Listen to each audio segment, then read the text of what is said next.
Assalamualaikum warahmatullahi wabarakatuh. Perkenalkan, kami dari kelompok 3 ingin mempresentasikan hasil kerja kami mengenai bab 9 dari subbab A sampai subbab E. Sebelum kita masuk pada materi, di sini saya akan memulainya dengan tadarus Quran, yaitu membaca surat Al-Baqarah ayat 121 dan juga surat Thaha ayat 112 hingga 113.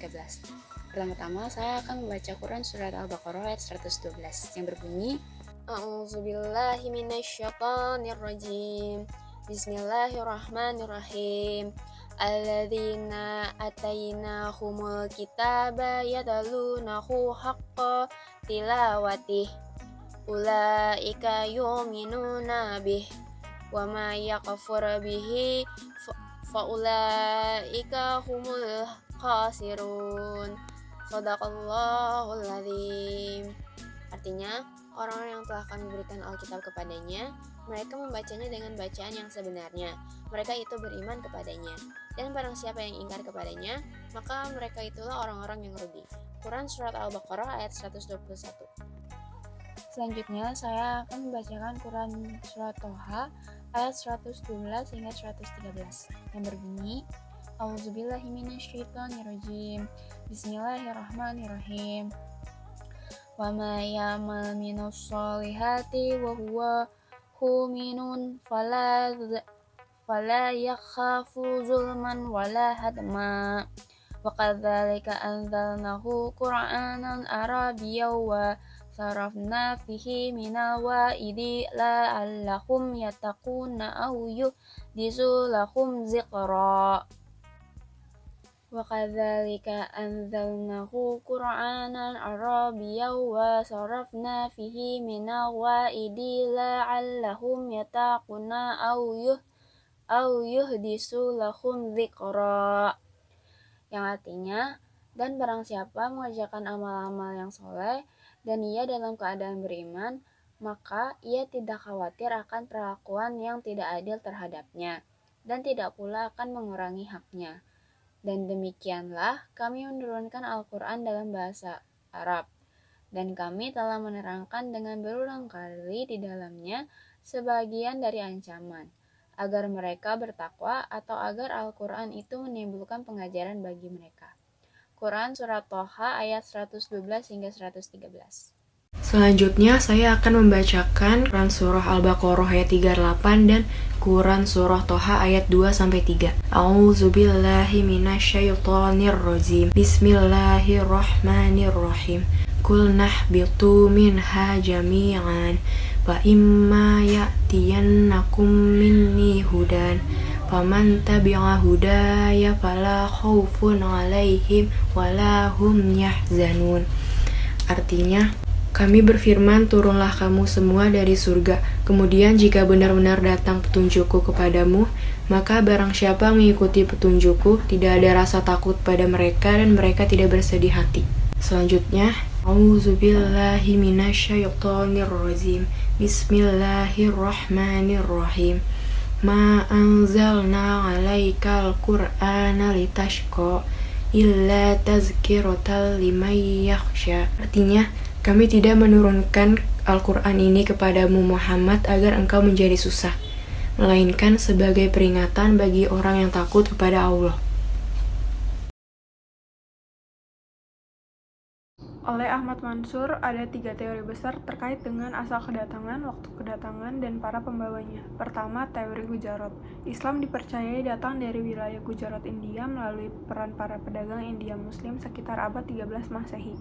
Kedua, teori Mekah. Islam dipercayai datang langsung dari Timur Tengah melalui para pedagang Arab sekitar abad 7 Masehi. Yang ketiga, ada teori Persia. Islam dipercayai datang melalui peran para pedagang asal Persia yang dalam perjalanannya singgah ke Gujarat sebelum ke Nusantara sekitar abad 13 Masehi.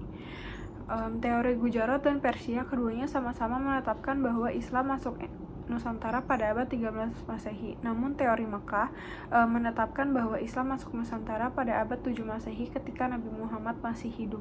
Beberapa bukti yang mendukung teori Makkah. Yang pertama ada menurut beberapa pakar sejarah arkeolog, jauh sebelum Nabi Muhammad mendapat wahyu, telah terjadi kontak dagang antara para pedagang Cina, Nusantara, dan Arab. Yang kedua, ada Peter Bellwood menemukan bukti-bukti yang menunjukkan sebelum abad ke-5 Masehi. Beberapa jalur perdagangan utama telah berkembang menghubungkan kepulauan Nusantara dengan Cina. Yang ketiga, adanya jalur perdagangan utama dari Nusantara, terutama Sumatera dan Jawa, dengan Cina yang juga diakui sejarawan. Ia menemukan bukti-bukti adanya kontak dagang antara negeri Arab dan Nusantara saat itu. Yang keempat, ada ditemukannya perkampungan Arab Muslim di Barus pada abad ke-1 Hijriah atau 7 Masehi. Kelima, ada berdasarkan buku, Barus juga dikenal sebagai daerah awal masuknya agama Islam di Nusantara sekitar abad ke-7 Masehi. Yang keenam, adanya sebuah makam kuno di kompleks pemakaman Mahligai Barus. Di batu nisannya tertulis Syekh Rukunuddin wafat pada tahun 672 Masehi. Yang ketujuh, Hamka menyebut bahwa ada seorang pencatat sejarah Tiongkok yang mengembara pada tahun 674 Masehi telah menemukan satu kelompok bangsa Arab yang membuat kampung dan berdiam di pesisir barat Sumatera. Yang kedelapan, ada sejarawan juga menguatkan temuan bahwa agama Islam telah dibawa oleh mubalik-mubalik Islam asal Jazirah Arab ke Nusantara pada abad ke-7 Masehi. Yang kesembilan, ada sebuah tim arkeolog Prancis yang bekerjasama dengan peneliti dari Pusat Penelitian Arkeologi Nasional telah menemukan bahwa pada sekitar abad 9 sampai 12 Masehi, Barus telah menjadi sebuah perkampungan multietnis dari berbagai suku bangsa. Yang ke-10, pada tahun 674 Masehi, semasa pemerintahan Khilafah Utsman bin Affan mengirimkan utusannya ke tanah Jawa, yaitu ke Jepara. Yang ke-11, ada dalam seminar nasional tentang masuknya Islam ke Indonesia di Medan pada tahun 1963, para ahli sejarah menyimpulkan bahwa Islam masuk ke Indonesia pada abad ke-1 Hijriah atau abad ke-7 Masehi dan langsung dari tanah Arab. Yang terakhir, ada ditemukannya makam Fatimah binti Maimun di Leran, Gresik abad ke-11 Masehi.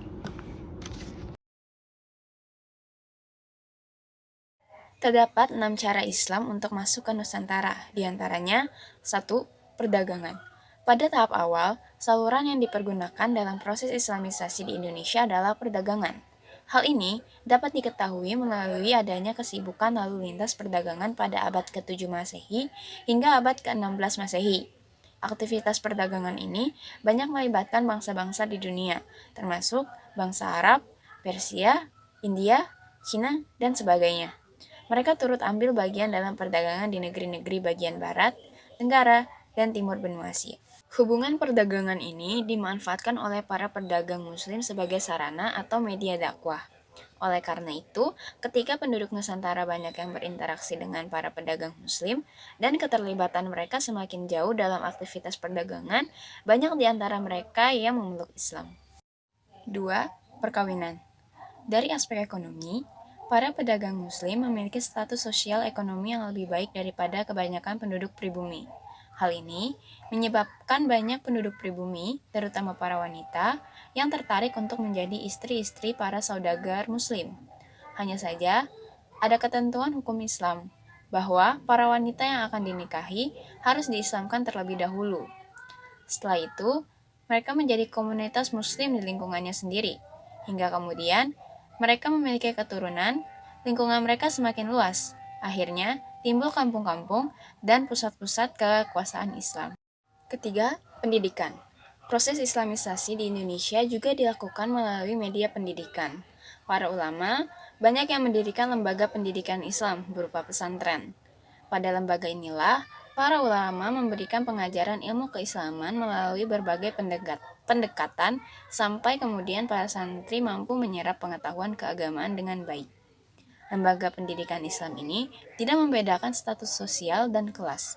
Siapa saja yang berkeinginan mempelajari atau memperdalam pengetahuan Islam diperbolehkan memasuki lembaga pendidikan ini. Dengan demikian, pesantren-pesantren dan para ulamanya telah memainkan peran yang cukup penting di dalam proses pencerdasan kehidupan masyarakat, sehingga banyak masyarakat yang kemudian tertarik untuk memeluk agama Islam.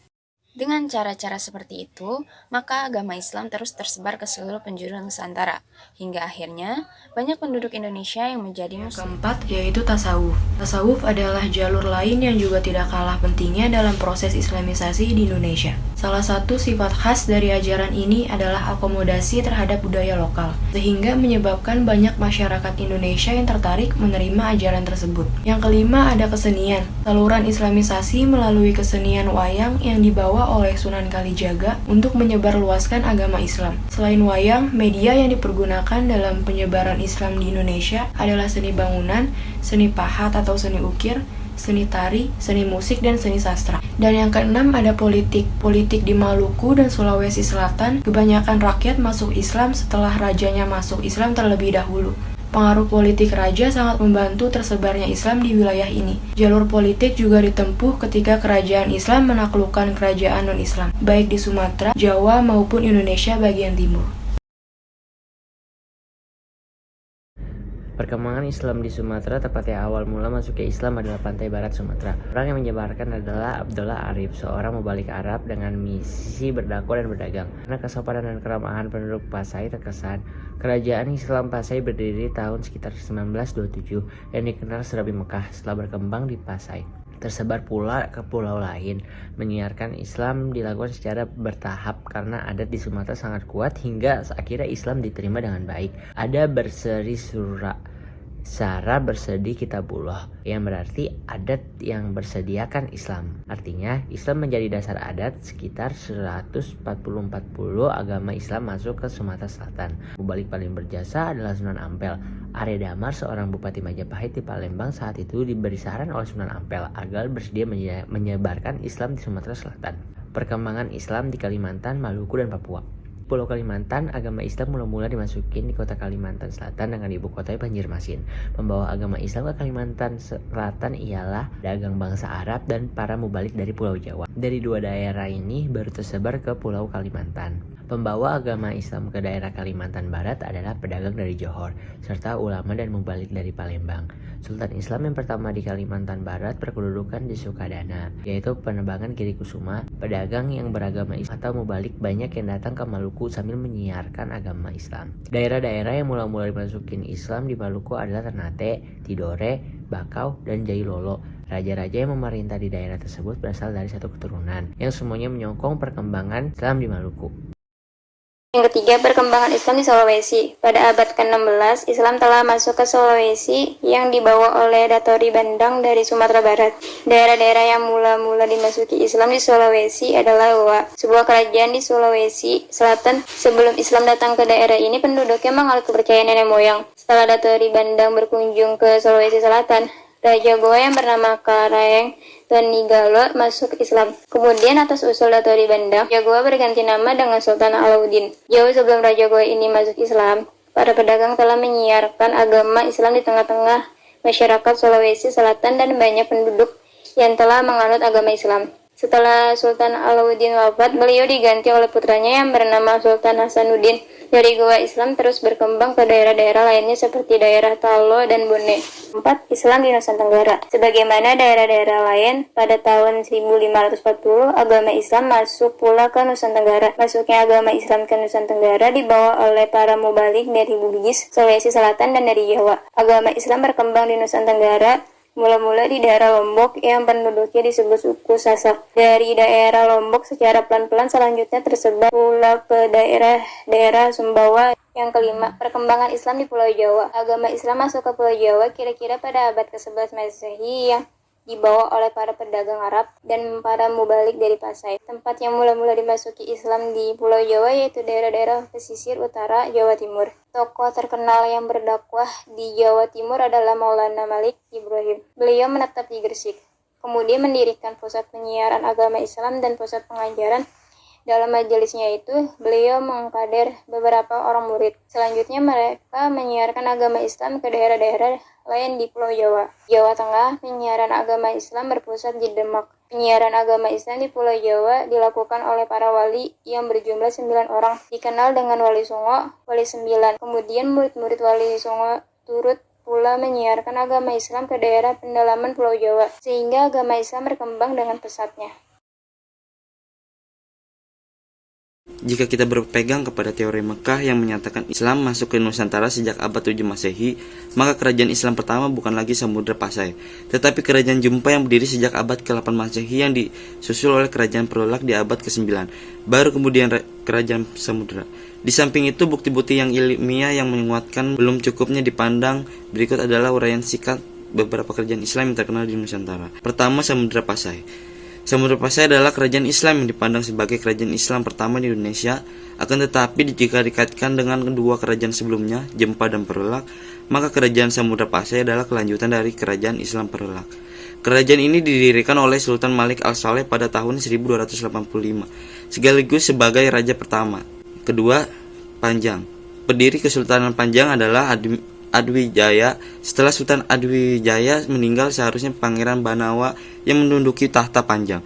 Akan tetapi ia disingkirkan oleh Arya Panggiri, putra Pangeran Prawata. Tindakan Arya Panggiri merupakan upaya-upaya perlawanan. Hal ini kemudian dimanfaatkan oleh Pangeran Banawa untuk merebut kembali tahta Panjang. Tiga, Kerajaan Aceh. Didirikan oleh Sultan Ibrahim yang bergelar Sultan Ali Mughayat atau disebut juga Sultan Ibrahim. Kerajaan Aceh mencapai masa keemasan pada pemerintahan Sultan Iskandar Muda.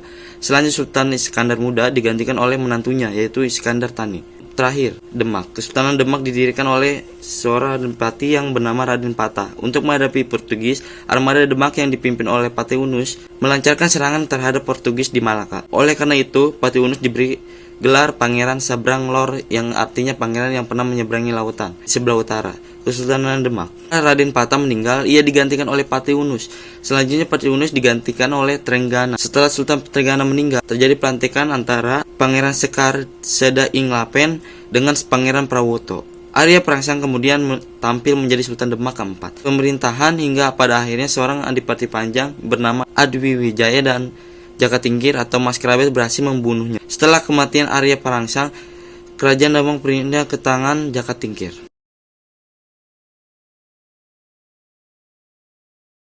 Ada kerajaan Mataram Islam. Mataram merupakan hadiah dari Adwijaya kepada Ki Ageng Pemana karena dia telah berjasa membantu Adwijaya menaklukkan Arya Prangsang ketika King Ageng Pemana meninggal. Mataram dipegang oleh putranya Sutawijaya. Sutawijaya diangkat menjadi Adipati Mataram dan diberi gelar Senopati. Ing Alogo Saidin Patagama, yang berarti Panglima Perang dan Pembela Agama. Sepeninggalan Senopati, tembok kekuasaan dipegang oleh putranya, yaitu Mas Jolang. Tetapi Mas Jolang meninggal sebelum hasil memadamkan banyak pemberontakan. Penggantinya adalah Raden Rasang atau lebih dikenal Sultan Agung. Nah, yang kedua ada Kerajaan Cirebon. Kerajaan Cirebon atau Sultan Cirebon didirikan oleh Syarif Hadiatul atau Sunan Gunung Jati. Dengan bantuan Patilia, Kesultanan Cirebon dapat meluaskan kekuasaan meliputi Jayakarta dan Penjajaran. Kemenang-menangan Patilia membuat Sunan Gunung Jati tertarik dan menjodohkan Patihila dengan Ratu Wulung Ayu. Ketika Sunan Gunung Jati menuak, Sultan Cirebon diserahkan kepada putranya Pangeran Muhammad Arif dengan gelar Pangeran Pasaran. Yang ketiga ada Kerajaan Banten. Daerah Banten diislami oleh Sunan Gunung Jati. Pemerintah dipegang oleh Sultan Maulana Hasanuddin. Setelah Sultan Hasanuddin meninggal, ia digantikan oleh putranya yaitu Maulana Yusuf. Ketika Sultanan Banten mencapai batas kemasannya atau masa Kesultanan Ageng, Tirtasaya akhirnya pemerintah Sultan Ageng ditandai dengan persengketaan dengan putranya Sultan Haji yang bersekongkol dengan Belanda. Selanjutnya ada Kerajaan Makassar. Pada abad ke-16, Sulawesi Selatan terdapat dua kerajaan yaitu Goa dan Talo. Kedua kerajaan itu bersatu dengan nama Goa Talo, Makassar, dengan ibu kota di Sombang Opu dan dikenal sebagai kerajaan Islam pertama di Sulawesi. Terakhir ada Kerajaan Tertane dan Tidore. Tertane berdiri di kira-kira abad ke-13. Tertane mencapai puncak kejayaan pada masa pemerintahan Sultan Babula, sedangkan raja terkenal dari Tidore adalah Sultan Nuku. Munculnya Sultan Khairun yang sekarang menjadi nama universitas di Tertane. Sekian, terima kasih.